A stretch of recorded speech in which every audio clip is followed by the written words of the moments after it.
Hola, queremos darles la bienvenida a todos los estudiantes de la Iglesia Cristiana Misión en Almirante Brown, y hoy vamos a ver nuestra última clase sobre el mensaje de la Biblia en el Antiguo Testamento.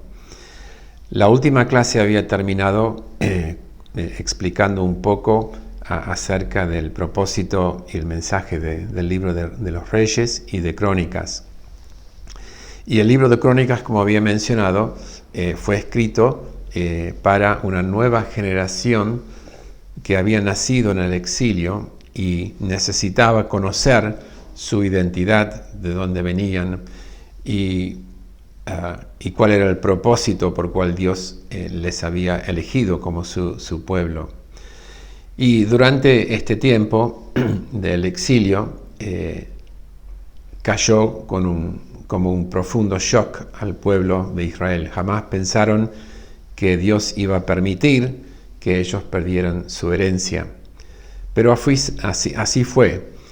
Y como hemos mencionado, el mensaje de los profetas realmente mucho no era simplemente predicción, sino que era un llamado al pueblo a volverse de sus malos caminos, de sus rebeliones contra Dios, de sus idolatrías, y arrepentirse, porque tenemos en el libro de Deuteronomio, especialmente al final, el capítulo 28, donde Dios pone por delante del pueblo bendiciones que iban a acompañar obedecer al Señor y seguirle fielmente, y después una larga serie de maldiciones en caso de ser infiel al Señor y no cumplir con su pacto.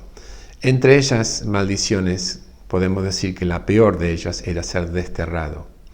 Entonces, ahora es importante entender que a pesar de todo esto, el pueblo se había olvidado de Dios, se había olvidado de su palabra. Entonces, les costó muchísimo entender por qué les había pasado esto.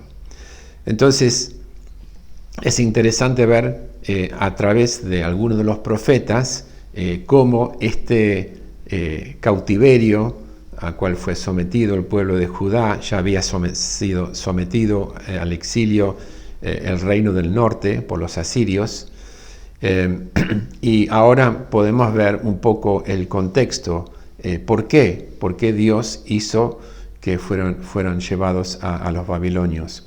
Y tenemos un muy buen ejemplo de esto, de la situación en Judá, para ver a qué punto había caído la vida nacional de Judá como pueblo. Había mucha violencia, había mucha injusticia en el reino del sur. Y así lo declara el profeta Habacuc, ¿no? Este pequeño libro que fue escrito aproximadamente unos 600 años antes de Cristo. Entonces el propósito del libro de Habacuc era guiar a Israel durante sus pruebas, durante la conquista del babilónico y el exilio, para volver a Dios, ¿no? Y la verdad que ya se estaba tolerando mucha injusticia, entonces él pedía que Dios castigara a los malvados en su pueblo. Lo que él jamás pensó es que Dios iba a levantar un pueblo aún peor, más malvado que ellos, para ejecutar el juicio justo de Dios sobre su pueblo. Entonces, en este contexto, el mensaje de Habacuc al principio es un mensaje de desesperanza, de desazón, pero después Habacuc, el profeta, repara en todo lo que estaba pasando y el mensaje inicial que había recibido de Dios, y dispuso tiempo para esperar en el Señor, esperar a ver qué le iba a decir. Y ahí en Habacuc tenemos el famoso versículo, que el justo por la fe vivirá. Entonces Dios, por un lado, ya le había anunciado esta mala noticia que iba a suceder sobre el pueblo de Judá por su infidelidad, por su injusticia y su maldad. Pero a través de este momento, cuando se recompone su fe, llega a tener un mensaje muy esperanzador. Entonces vemos en el capítulo 2 que él habla a Habacuc acerca de cómo la gloria de Dios cubriría la tierra como las aguas cubren el mar. Y el capítulo 3 termina como una canción de esperanza y fe en Dios y en sus propósitos. Y dice al final que aunque todo saliera mal, aunque los árboles de la higuera no dé fruto, él se iba a regocijar en el Señor. Entonces el libro de Habacuc es un libro importante que podemos decir que nos lleva de la prueba del desazón a la fe, ¿no? A la esperanza en Dios. Y así también era el mensaje de otros profetas que anticipaban el exilio a Babilonia. Ahora tenemos que ver, bueno, qué pasó entonces con el pueblo en el exilio. Y vemos que aún así Dios no les había abandonado, sino que proveyó para ellos profetas que iban a venir ahora con un mensaje de restauración, un mensaje de esperanza, un mensaje donde Dios le iba a prometer un nuevo comienzo, donde prometió que iba a restaurarlos a la tierra prometida. Entonces había varios profetas que se dedicaron, ¿no?, a ministrar al pueblo de Judá en el exilio. Uno de ellos era Ezequiel. Ezequiel es uno de los profetas mayores. Y bueno, ahí anuncia al principio la justicia de Dios y que el juicio era justo sobre el pueblo, porque ellos habían abiertamente violado la ley de Dios, y que por otra parte Dios también iba a juzgar las naciones que habían invadido y que habían tomado presos y cautivos a Jerusalén y al pueblo de Judá. Por eso el libro de Ezequiel es muy importante, porque hay tremendas promesas de bendiciones basado en el arrepentimiento del pueblo. Y sobre todas las cosas, Ezequiel es el profeta que de alguna manera anuncia con bastante claridad el ministerio y la venida del Espíritu Santo. Y por eso Dios, a través de Ezequiel, les da una visión a Ezequiel de esos huesos secos que después cobran vida, ¿no? Recobran vida. Y de esta manera Dios estaba mostrando a través de Ezequiel al pueblo cómo Él iba a obrar para darles nueva vida al pueblo y una nueva esperanza. Ezequiel fue un sacerdote, que los sacerdotes normalmente empezaban su servicio en el templo, pero finalmente terminó siendo un profeta que profetizó visiones muy extrañas, pero el propósito del mensaje de Ezequiel, como recién mencionamos, era en primer lugar denunciar a los falsos profetas, que había muchos, diciendo que todo estaba bien y que Dios iba a prosperar a su pueblo. Pero en realidad Ezequiel tiene que exponer a estos profetas falsos. Entonces él quería advertir al pueblo que les esperaba un destino peor en Jerusalén, porque iba a quedar destruido. Y desde ya los babilonios llevaron mucha gente, más de 10.000 personas al exilio, incluyendo a Ezequiel, Daniel y sus amigos, entre otros.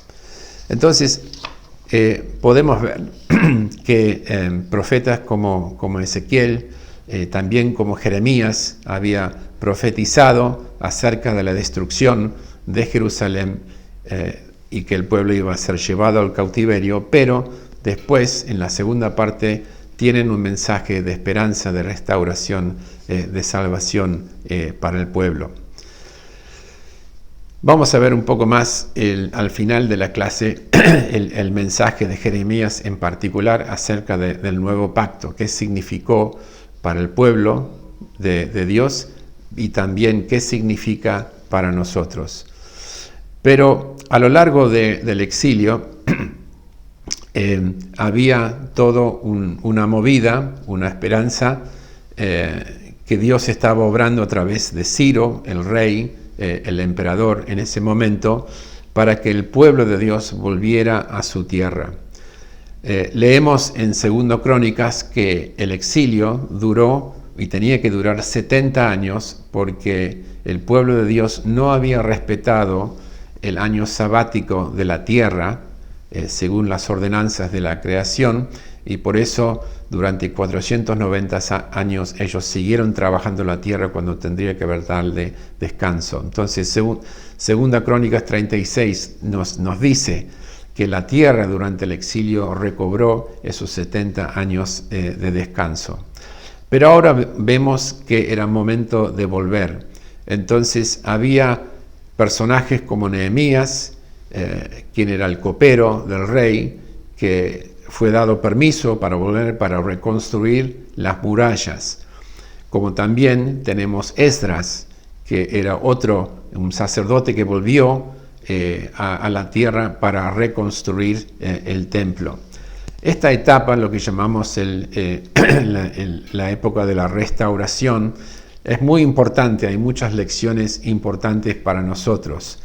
Y ver cómo Dios, en su soberanía, estaba disponiendo los corazones de Ciro y otros gobernantes para permitir al pueblo de Dios volver a su tierra y para empezar de nuevo y recobrar su identidad y su propósito en la tierra.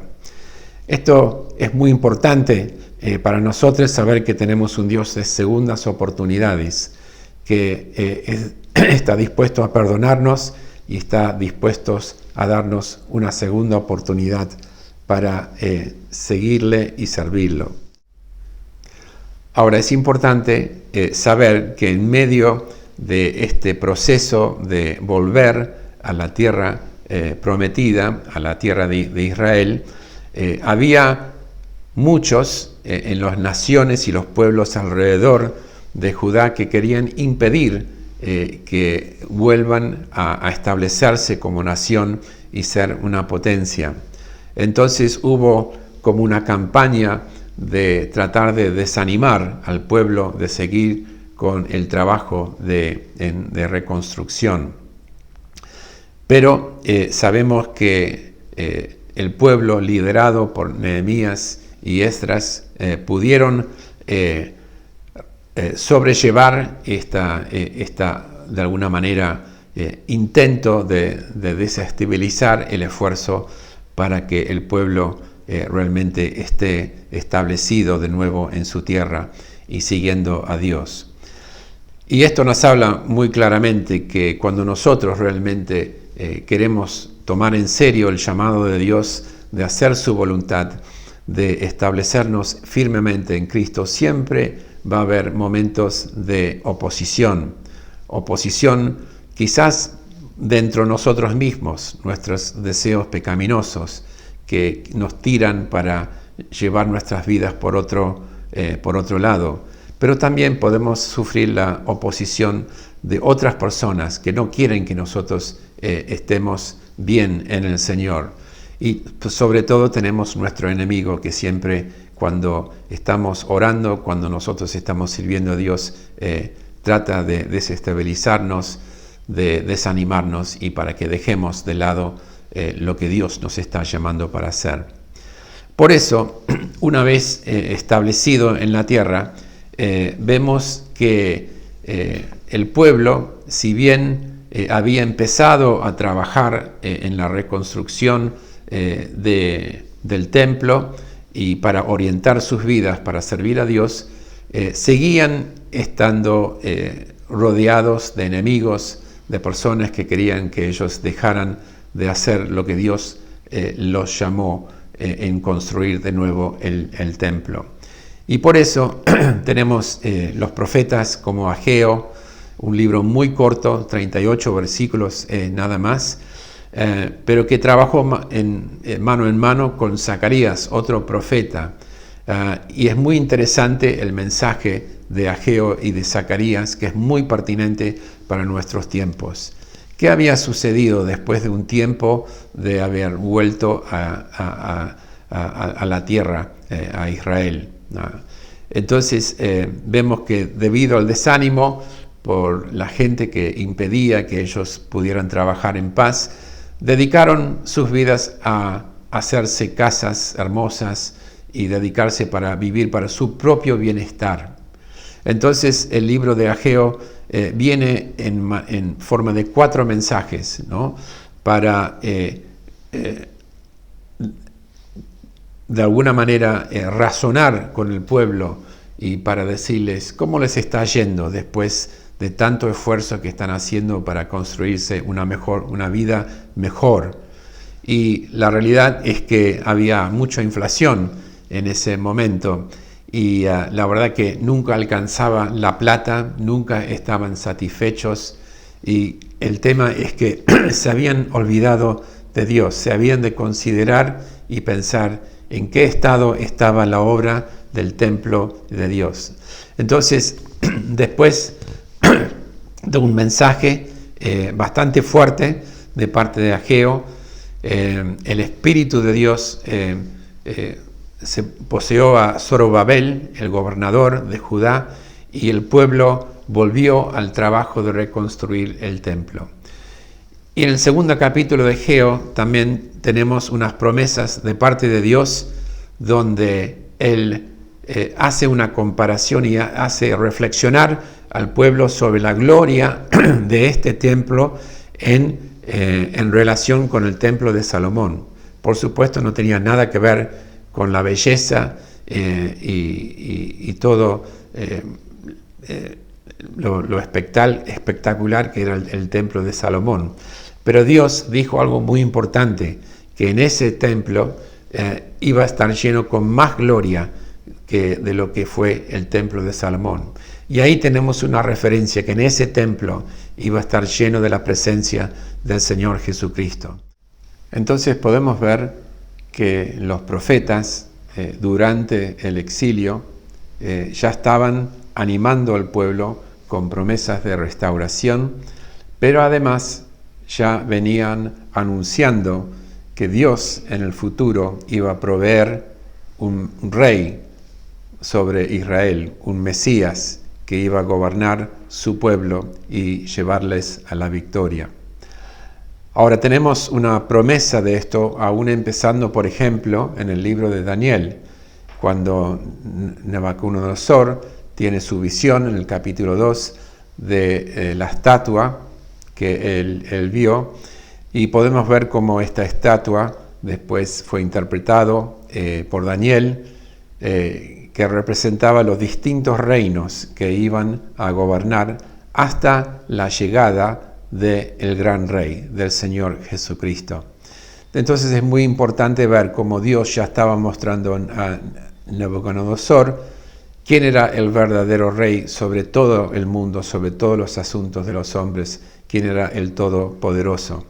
Y aquí tenemos una promesa de que el reino que iba a venir en el futuro, el reino, en la persona de Jesucristo, iba a reinar y gobernar por siempre, iba a ser un reino eterno. Entonces, con esta esperanza de un nuevo comienzo para el pueblo de Dios, los profetas como Isaías profetizaron mucho y muy claramente acerca de la llegada del Señor Jesucristo. Tenemos las promesas de Isaías 7, de que iba a ser Emmanuel, Dios con nosotros. Como también tenemos esa hermosa descripción en Isaías 9 y el versículo 6, de cual leemos mucho en la Navidad, cuando dice los títulos que iba a tener este Dios y Salvador nuestro, que sería Consejero admirable, Dios fuerte, Padre eterno, Príncipe de paz. Se extenderán su soberanía y su paz, y no tendrán fin. Gobernará sobre el trono de David y sobre su reino, para establecerlo y sostenerlo con justicia y rectitud, desde ahora y para siempre. Esto lo llevará a cabo el celo del Señor Todopoderoso.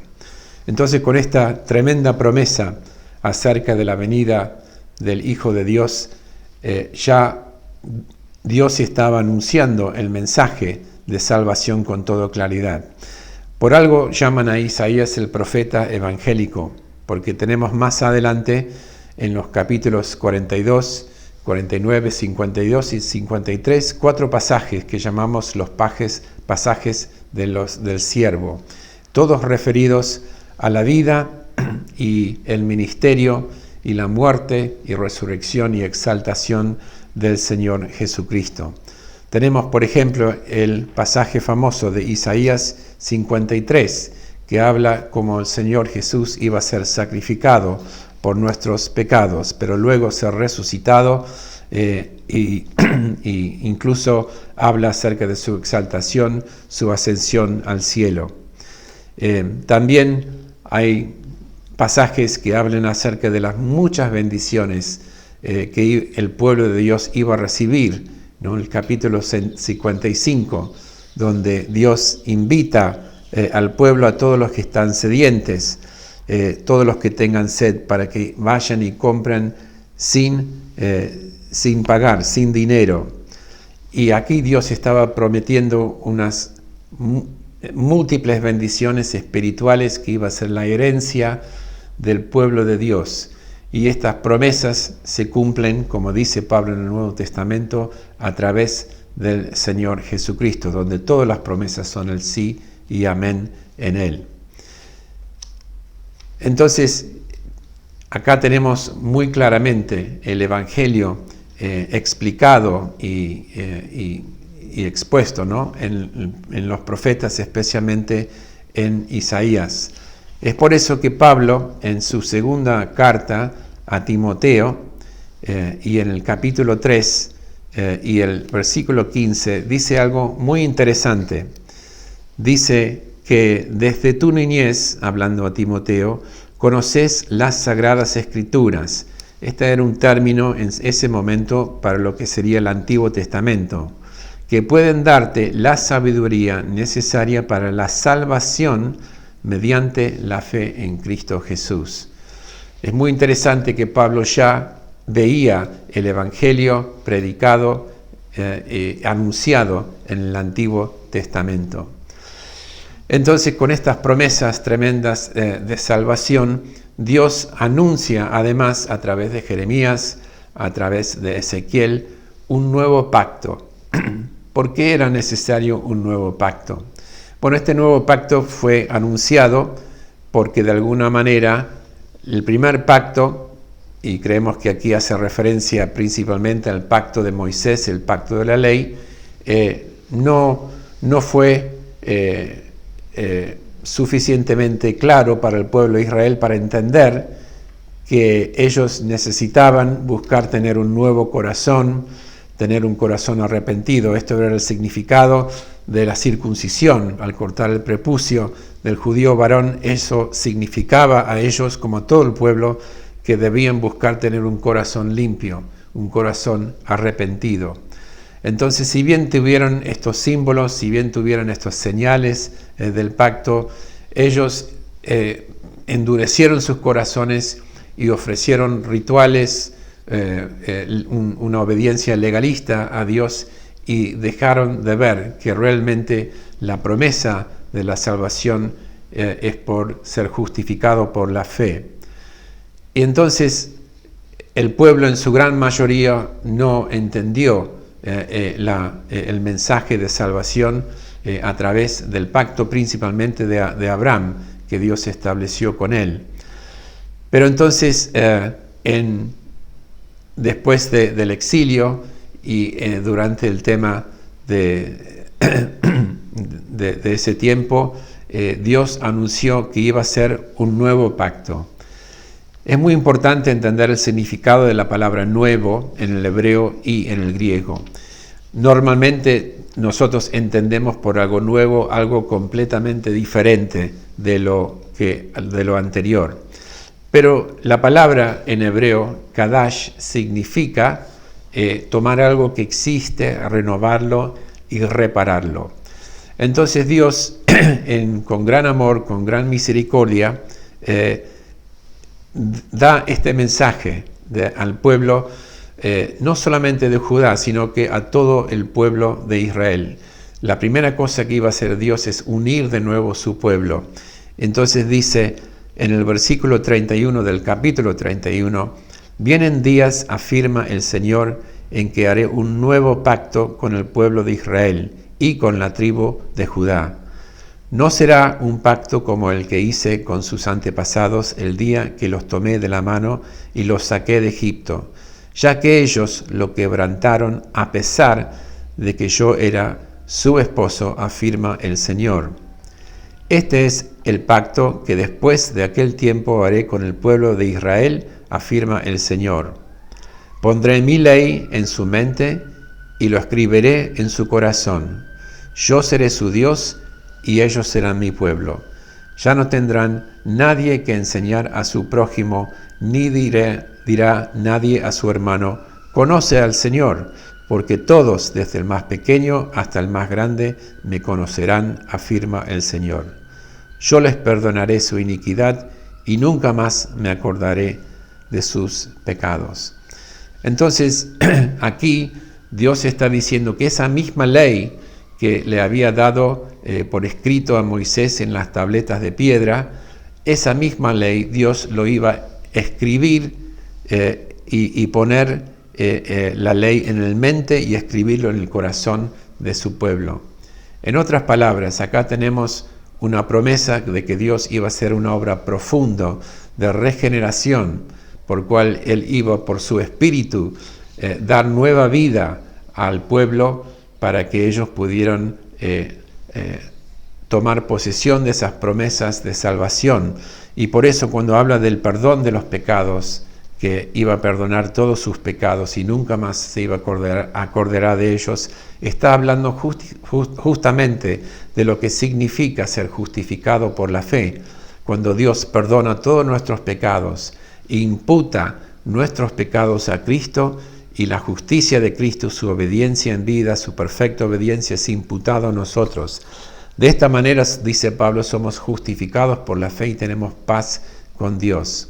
Un teólogo, J.I. Packer, ha dicho que la justificación por la fe es el día de juicio adelantado para el creyente. Ya no tememos más nuestro destino eterno, destino final, ya está asegurado. Porque la decisión de Dios de justificarnos por la fe es una decisión sobre la cual ni Dios puede volver hacia atrás. Pero además, este pacto, este nuevo pacto que Dios había anunciado por medio de Jeremías, era un pacto que prometía que el pueblo de Dios iba a cobrar vida, una nueva vida, iba a estar renovado en sus deseos, en sus afectos, en su voluntad, iba a ser inclinados para amar a Dios, para buscar hacer su voluntad, para honrarlo con sus vidas y hacer y cumplir con su misión. Por eso tenemos otros versículos en el capítulo 32 de Jeremías que refuerzan este nuevo pacto, y donde dice Dios a partir del versículo 38, ellos serán mi pueblo y yo seré su Dios. Haré que haya coherencia entre su pensamiento y su conducta, a fin de que siempre me teman para su propio bien, y él de sus hijos. Haré con ellos un pacto eterno. Nunca dejaré de estar con ellos para mostrarles mi favor. Pondré mi temor en sus corazones, y así no se apartarán de mí. Me regocijaré en favorecerlos y con todo mi corazón y con todo mi alma los plantaré firmemente en esta tierra. Esto realmente son promesas maravillosas, promesas que nos emocionan al saber el compromiso que Dios asume con nosotros en el nuevo pacto, por el cual Él nos hace su pueblo y Él es nuestro Dios. Por eso el nuevo pacto es un pacto que cumple todas las expectativas de todos los pactos anteriores, de todas las promesas de Dios. Es un pacto donde los propósitos de Dios se realizan y se hacen verdad en nuestras vidas a través de la obra poderosa del Espíritu Santo. Ahora nosotros vemos que este pacto, este nuevo pacto, fue sellado en la sangre de Jesucristo, de cual hablaba Isaías y cual era tipificado en los sacrificios del Antiguo Testamento. Pero lo importante es saber que a través de este nuevo pacto el pueblo de Dios iba a vivir con poder para servirle y para hacer la buena voluntad de Dios. Y esto lo vemos que se cumplió en el día de Pentecostés, cuando el Espíritu Santo fue derramado con poder sobre los apóstoles. Y después de ese mensaje que predicó Pedro en el poder del Espíritu, que enalteció al Señor Jesucristo, explicando a los judíos reunidos en esa fiesta que ellos habían crucificado al Señor Jesús, el Mesías, y 3.000 personas fueron convencidos de pecado y se arrepintieron y creyeron en el Señor Jesús. Y así empezó con poder el ministerio de la iglesia, que ya estaba operando, reuniéndose juntos para orar y para esperar la promesa de el Señor Jesús, que el Espíritu de Dios iba a visitarlos, y a partir de ahí vemos que la era del nuevo pacto comenzó, donde la iglesia empezó a salir para afuera para servir a Dios. Pero además de eso vemos cómo fue transformado poderosamente la vida de los apóstoles, que antes, unos 40, 50 días antes, habían huido de Jesús en su peor momento, lo habían abandonado, pero ahora estaban transformados, hombres de fe, hombres con coraje, hombres comprometidos con la misión de Dios y llenos del Espíritu Santo. Entonces, este pacto, este nuevo pacto que Dios hace, fue necesario, no porque el pacto anterior era débil, sino por la debilidad de la naturaleza pecaminosa del pueblo de Dios, que no supo entender las promesas de salvación que Dios estaba dando a través de Moisés. Entonces, con esto podemos ver que Dios ya estaba anticipando mayores bendiciones de lo que el pueblo de Dios había experimentado hasta ese momento. Entonces, con esta mirada hacia el futuro, podemos ver que el pueblo de Dios tenía una esperanza firme de que Dios iba a establecer su reino cuando viniera el Mesías.